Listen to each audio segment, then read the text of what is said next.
Hello guys, welcome back to our YouTube channel Physics Tool. आप लोगों का हमारे इस चैनल में बहुत बहुत स्वागत है।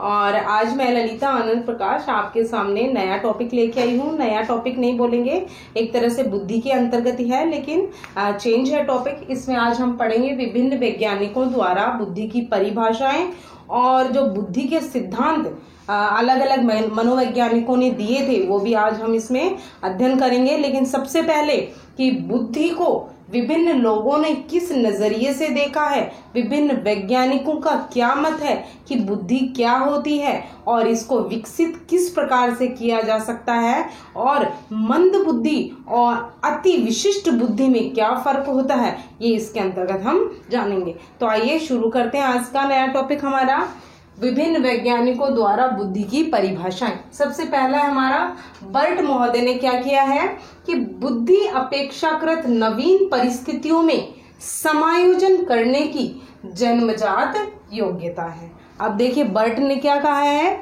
बर्ट ने कहा है कि जो बुद्धि होती है हमारी, ये हम किसी भी नई जगह पे चले जाते हैं और उस जगह के अनुसार ढल जाते हैं, यानी उसमें हम समायोजन करते हैं, उसी को क्या कहा है इन्होंने, बुद्धि कहा है। और ये जो योग्यता होती है हमारे अंतर्गत कि हम विभिन्न स्थानों पे और विभिन्न परिवेश में भी हम समायोजित हो जाती हैं, तो ये हमारी बुद्धि है। जिस प्रकार एक एग्जांपल दूंगी कि हमारे राजस्थान का जो क्लाइमेट है बहुत ही अलग प्रकार का है, बहुत ही गर्म प्रकार का है। और यहाँ के जो लोग हैं वो ऐसे क्षेत्र में जाएंगे, ऐसे राज्य में जाएंगे, ऐसे देश में जाएंगे जहां से क्लाइमेट की विपरीत एकदम दिशा मिलेगी, उनको दशा मिलेगी। जिस प्रकार वो जाएंगे श्रीनगर जाएंगे, जम्मू कश्मीर जाएंगे, तो वो वहां जाकर के उनके लिए क्लाइमेट नया है, माहौल नया है, और सब कुछ एक तरह से देखेंगे तो कल्चर भी नया है। और वो लोग वहां जाकर के, जो राजस्थान के, वो लोग वहां जाकर के एकदम एडजस्ट हो जाते हैं और कुछ दिनों बाद वहीं रहने लगते हैं और उसमें समायोजित हो जाते हैं। तो ये उन लोगों की बुद्धि है कि उन लोगों ने वहां पर जाकर के विभिन्न परिवेश को समझा, पर्यावरण को समझा, वहां के कल्चर को समझा, और ये सब समझने के लिए उसने किसका इस्तेमाल किया, बुद्धि का इस्तेमाल किया। तो विभिन्न परिस्थितियों में समायोजन करने की जो योग्यता मनुष्य में पाई जाती है, जब वो समायोजन करने के लिए बुद्धि का प्रयोग करता है, तो उसी को बर्ट ने कहा है बुद्धि। आइए दूसरी देखते हैं, बिने आपको पता है, मैंने शुरुआत में पढ़ाया था जब हम बुद्धि परीक्षण का इतिहास और आरंभ पढ़ रहे थे कि बिने की अध्यक्षता में 1904 में आयोग का गठन किया था, जिसमें विभिन्न प्रकार के गतिविधियां हुई थी और 1905 के अंतर्गत मानकीकृत परीक्षण मापा गया था। तो वही बिने है। बिने बुद्धि बोध पर आधारित खोज परखता जो उचित ढंग से निर्णय करने के रूप में व्यक्त की जाए, उसे बुद्धि कहते हैं। यानी बोध पर आधारित खोज परखता, यानी इस प्रकार से खोज करना, इस प्रकार से परखना, किसको, व्यक्ति की बुद्धि को, उसके बोध के आधार पर, और सही ढंग से निर्णय लेना ही बुद्धि कहलाती है। यानी कि हम किसी भी प्रकार का कोई कार्य करते हैं, ठीक है, और उस कार्य को कोई व्यक्ति खोजता है, परखता है और निर्णय लेता है, तो वो निर्णय वाला व्यक्ति जो है वो किसका उपयोग कर रहा है, बुद्धि का उपयोग कर रहा है। तो वही बुद्धि है जो उचित निर्णय लेने के लिए सही होती है और विभिन्न प्रकार से अलग अलग मात्राओं में खोज परख करती है और खोज परख करके सही निर्णय लेती है, वही कहलाती है बुद्धि। यानी कोई भी हम कार्य करते हैं और उस कार्य को करने के लिए हमारा मत स्थिर ना हो, यानी कभी हम बोले हाँ ये बढ़िया कार्य है, अच्छा कार्य है, कभी हम बोले हाँ ठीक ठाक ही है, चलेगा, और उसके बाद कभी हम उसी कार्य के लिए बोलते हैं कि ये बहुत ही अच्छा काम है, इसको कोई कर ही नहीं सकता। तो हमारी जो बुद्धि है वो स्थिर नहीं है, ठीक है। किसी भी निर्णय को लेने के लिए हमारी बुद्धि को स्थिर रहना पड़ेगा, और जब बुद्धि स्थिर हो जाएगी तो वो बहुत ही विकसित हो जाएगी। तो बर्ट ने कहा है कि जो बोध पर आधारित खोज है उसका सही ढंग से निर्णय लेने के लिए जो उचित मात्रा में उपयोग में ली जाए वो कहते हैं बुद्धि। अब वेशलर महोदय ने, वेशलर का भी हमने कल वर्गीकरण पढ़ा था।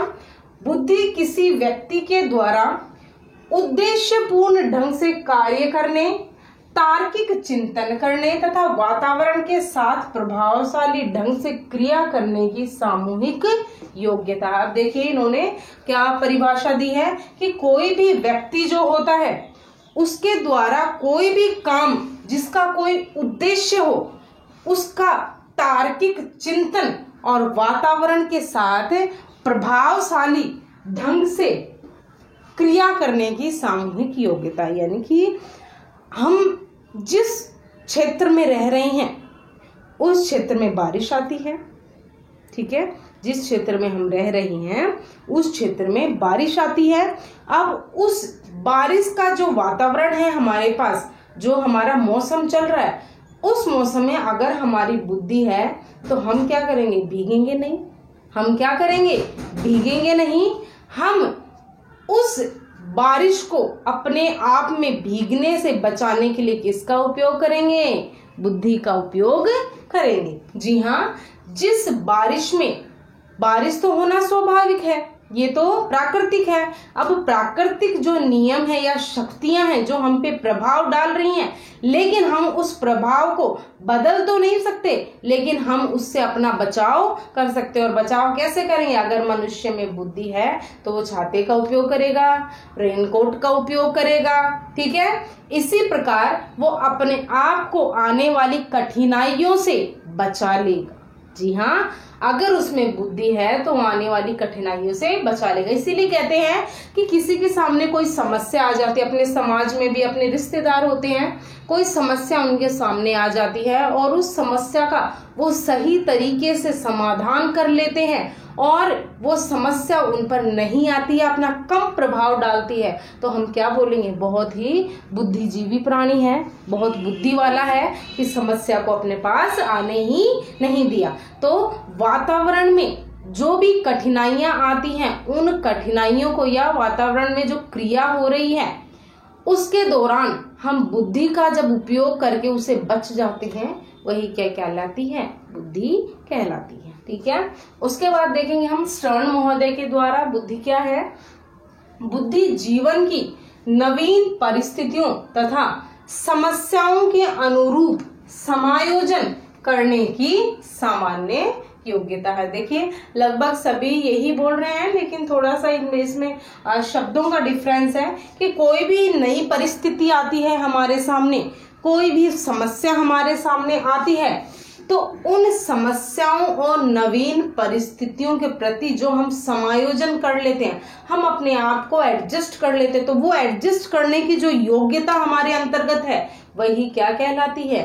बुद्धि कहलाती है, ठीक है। जिस प्रकार मैंने आपको एक बार उदाहरण दिया था कि एक बच्ची होती है, अपने पियर में कैसे भी रहती है, लेकिन शादी होने के बाद उसके ऊपर अनेक जिम्मेदारियां आती हैं और ससुराल में उसकी जो फैमिली होती है वो अपने पियर वाली फैमिली से बिल्कुल अलग होती है, जो उसको वहां पर इसी प्रकार रहने के लिए कहती है जैसे वे लोग रहते हैं। तो उस बच्ची को क्या करना चाहिए? अगर उसमें बुद्धि है तो उस बच्ची को उस परिवार के हिसाब से समायोजन करना चाहिए। अगर समायोजन कर लेगी तो हम बोलेंगे कि इसका दिमाग अच्छा है या अच्छी बच्ची है, और अगर वो समायोजन नहीं कर पाती है, एडजस्ट नहीं कर पाती है, तो सभी उसकी अवहेलना करेंगे, चाहे उसके अंदर कितना ही बुद्धि का विकास हुआ हो, लेकिन कोई उसकी क्या नहीं करेगा? बड़ाई नहीं करेगा, तारीफ नहीं करेगा। क्यों? क्योंकि उसने समायोजन नहीं किया। तो बुद्धि वही कहलाती है कि विभिन्न परिस्थितियों में या कोई समस्या उसके सामने आ जाती है तो उसके प्रति वो समायोजन कर ले, और वो जो योग्यता होती है उसके समायोजन करने की,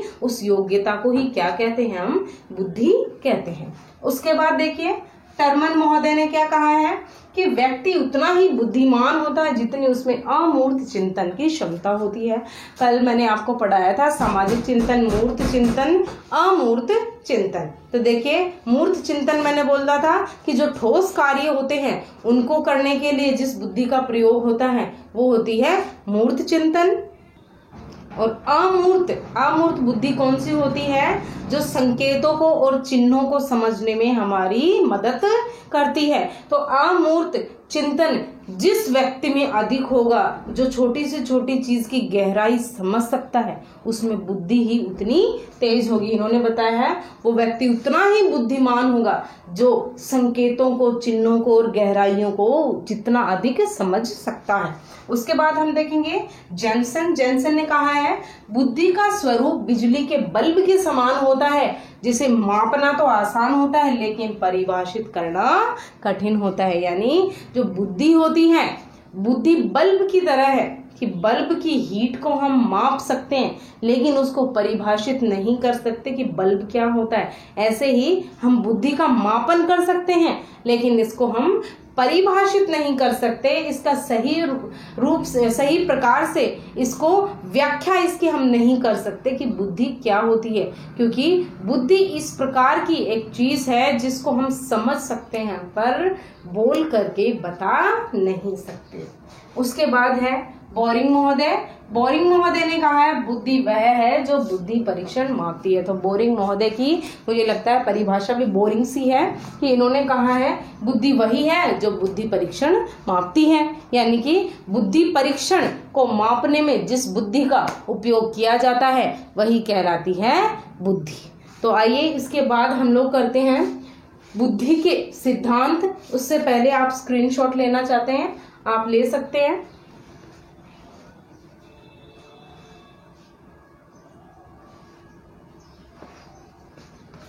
अब हम शुरू करते हैं बुद्धि के सिद्धांत।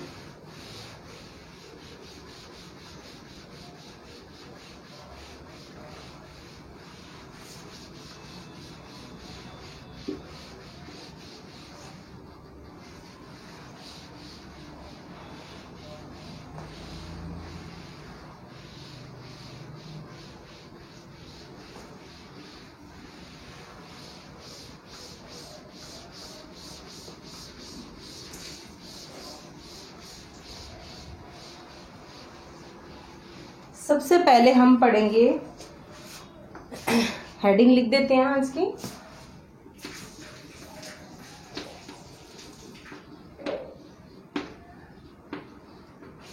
बुद्धि के सिद्धांत। ये हम नया टॉपिक शुरू कर रहे हैं इसमें, बुद्धि का सिद्धांत, जिसमें सबसे पहले हम पढ़ेंगे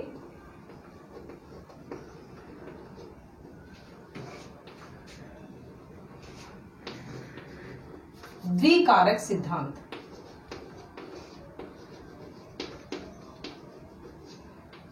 द्विकारक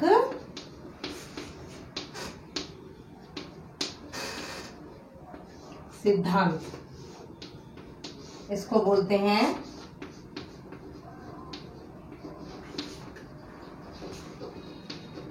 टू फैक्टर थ्योरी। क्या बोलते हैं इसको? Two factor theory. देखिए ये जो द्विकारक सिद्धांत है, पहले मैं इसका बेसिक आपको बता दूं, उसके बाद हम इस टॉपिक को शुरू करेंगे।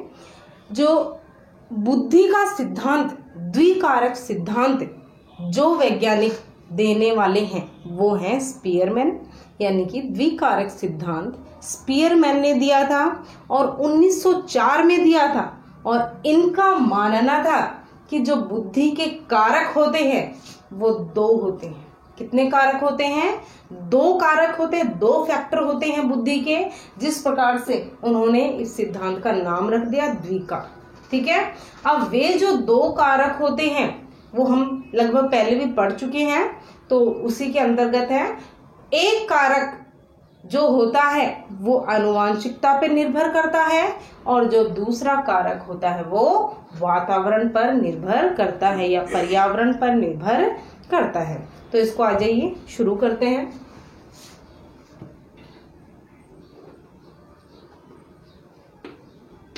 यह सिद्धांत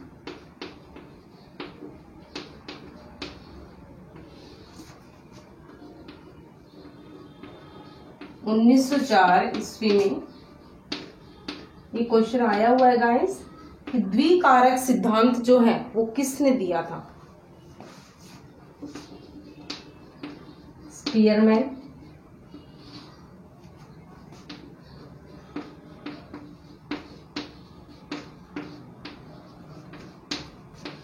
इनका मानना था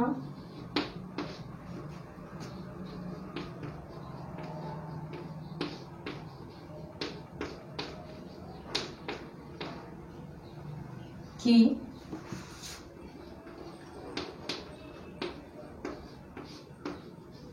व्यक्ति में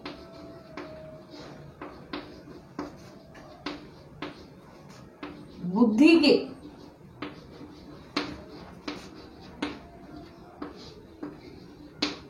केवल दो कारक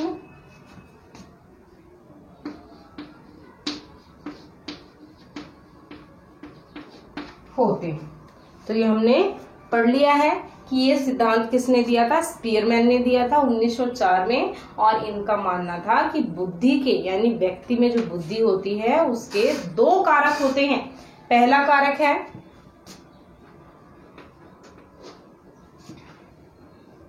सामान्य कारक। पहला कारक इन्होंने क्या बताया? सामान्य कारक, और इसको इन्होंने छोटे जी से संबोधित किया है। किससे संबोधित किया है? छोटे जी से। ठीक है, सामान्य कारक को इन्होंने क्या बताया? छोटा जी, स्मॉल जी। तो ये जो जी है ये इंडिकेट करता है जीन्स को, यानी कि अनुवांशिकता को, जी फॉर जीन्स, और ये हमारी आनुवांशिकता को इंडिकेट करता है। आइए लिखते हैं इसमें।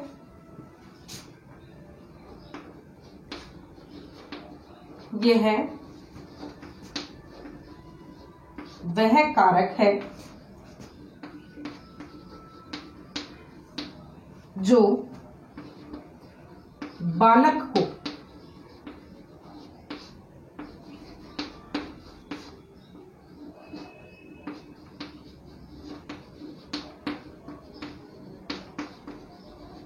आनुवांशिकता से प्राप्त होता है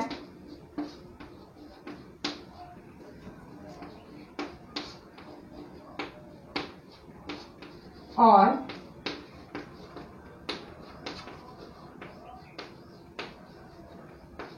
इसके बिना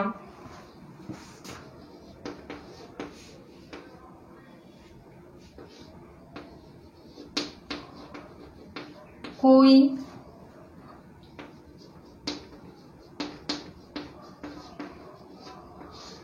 मानसिक क्रिया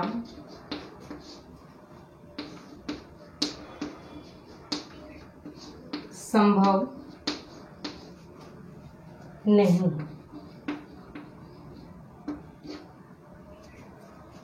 इस कारक को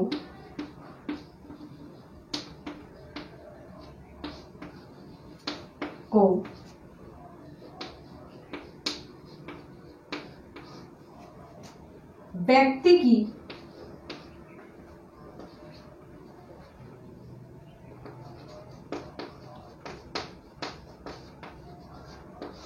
मानसिक ऊर्जा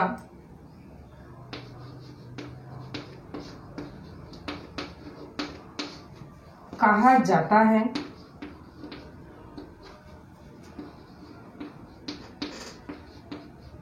और इस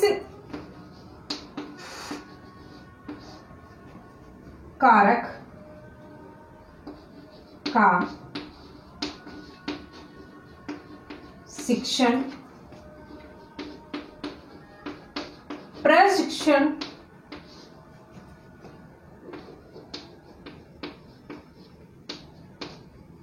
और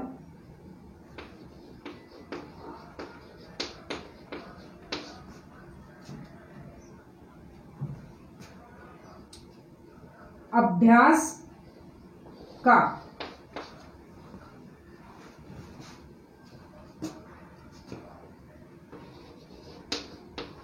इस कारक पर शिक्षण, प्रशिक्षण और अभ्यास का कोई प्रभाव नहीं पड़ता। अतः एक बालक में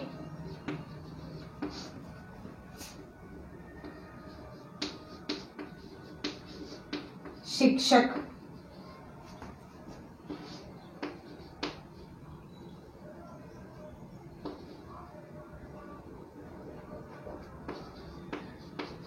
इसका विकास नहीं कर सकता।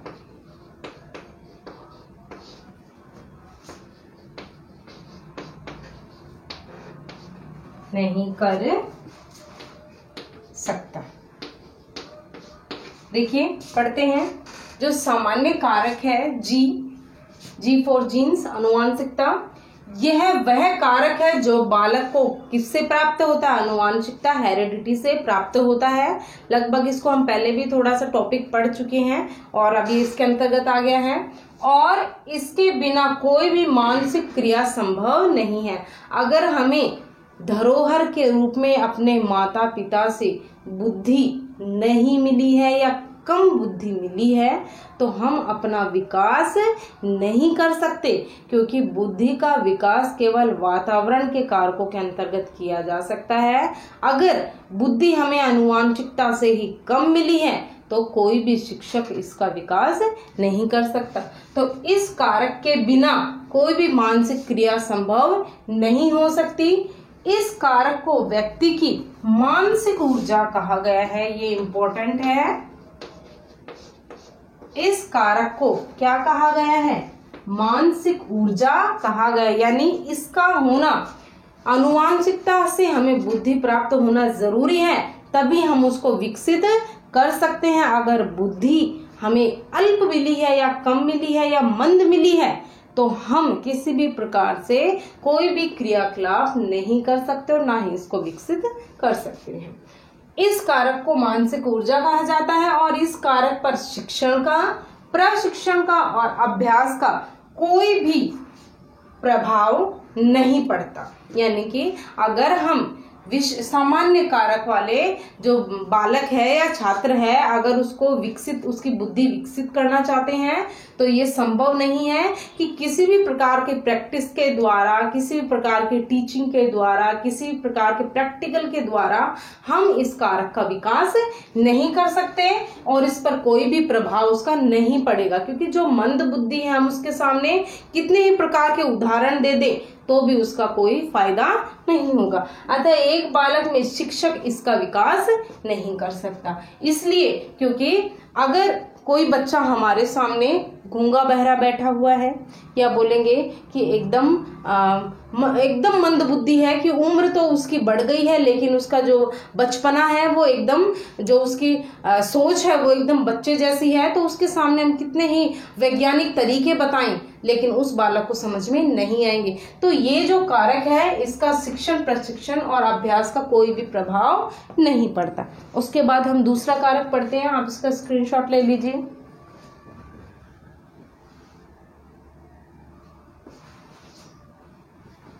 अब इसका दूसरा कारक,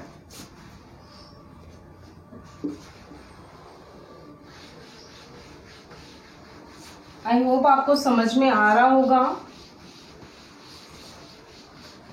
क्योंकि ना समझने वाला तो इसमें कोई भी ऐसा मैटर नहीं है जो आपको समझ में ना आए।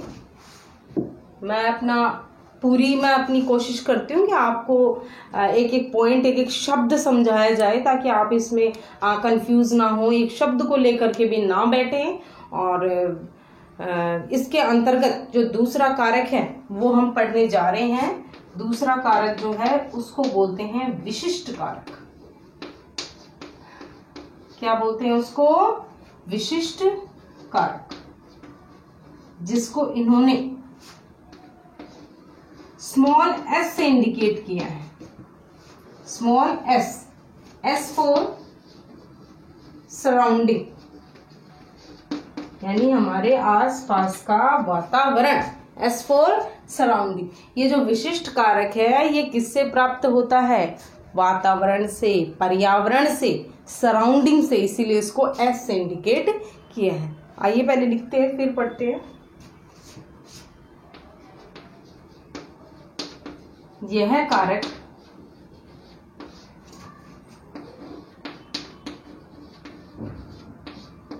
बालक को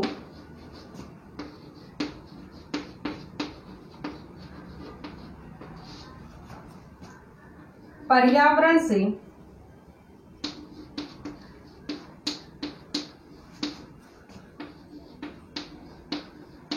प्राप्त होता है।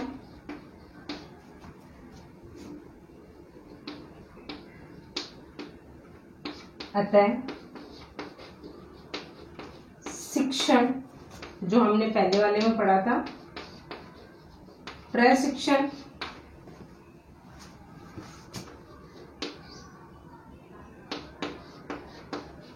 और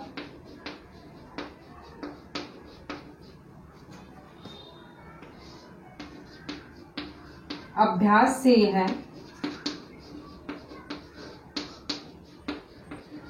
पूर्ण रूप से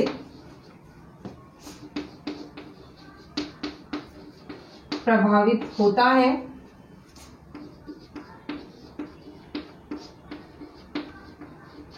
इसलिए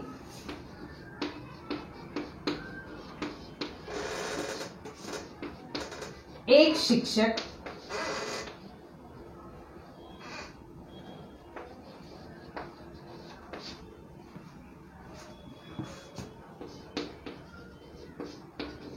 एक बालक में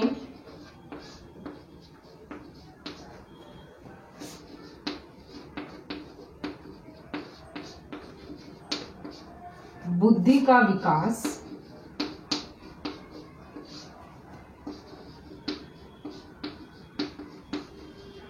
कर सकता है। यानी कि ये जो कारक है ये हमें पर्यावरण से प्राप्त होता है। यानी कि हम जो कुछ भी गतिविधि करते हैं, बुद्धि का उपयोग करते हैं, वो हमारे जो पर्यावरण है इस पर्यावरण के अनुकूलता के आधार पर करते हैं, और पर्यावरण जो हमसे करवाता है हम अपनी बुद्धि का उपयोग करके उससे भी अधिक करते हैं। यानी ये जो कारक होता है इस पर शिक्षण, प्रशिक्षण और अभ्यास का पूर्ण रूप से प्रभाव पड़ता है। अतः इन सब चीजों का प्रभाव पड़ने के कारण एक शिक्षक जो है बालक में उसकी बुद्धि का विकास सर्वांगीण रूप से करवा सकता है। यानी प्रैक्टिस करवा के, अभ्यास करवा के और प्रशिक्षण दे करके किसी भी बच्चे को विकसित रूप दिया जा सकता है। अब देखिए ये दोनों होने के बाद विशेष कि एक व्यक्ति में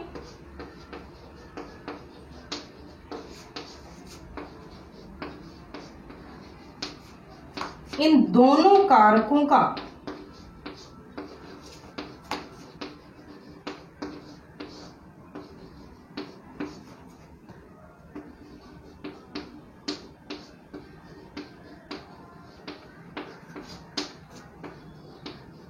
अलग अलग पाया जाता है।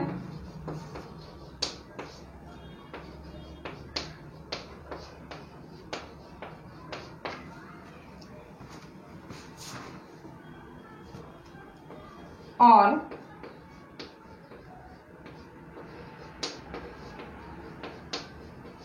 दोनों कारकों का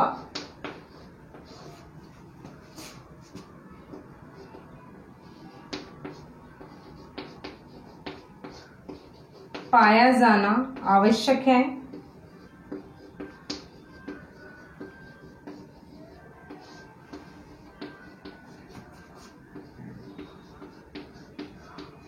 और ये दोनों कारक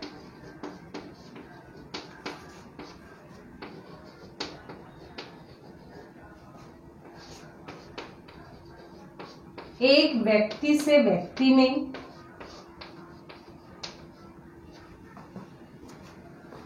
एक व्यक्ति से दूसरे व्यक्ति में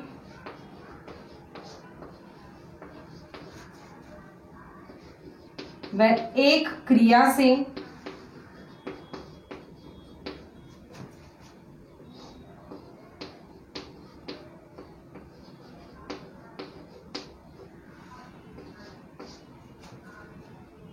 दूसरी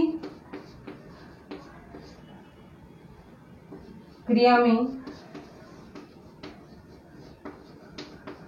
अनुपात भिन्न भिन्न होता है।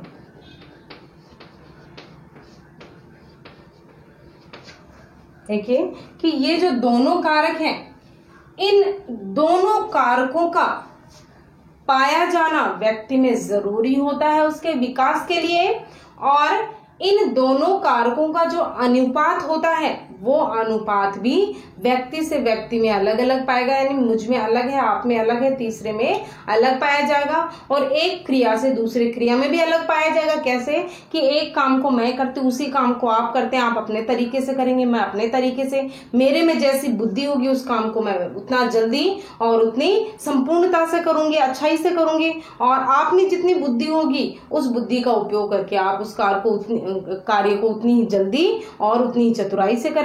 तो ये जो दोनों कारक हैं ये व्यक्ति से व्यक्ति में अलग अलग पाए जाते हैं, और एक क्रिया से दूसरी क्रिया में भी अलग अलग होते हैं। तो गाइस आज के लिए हमारा इतना ही।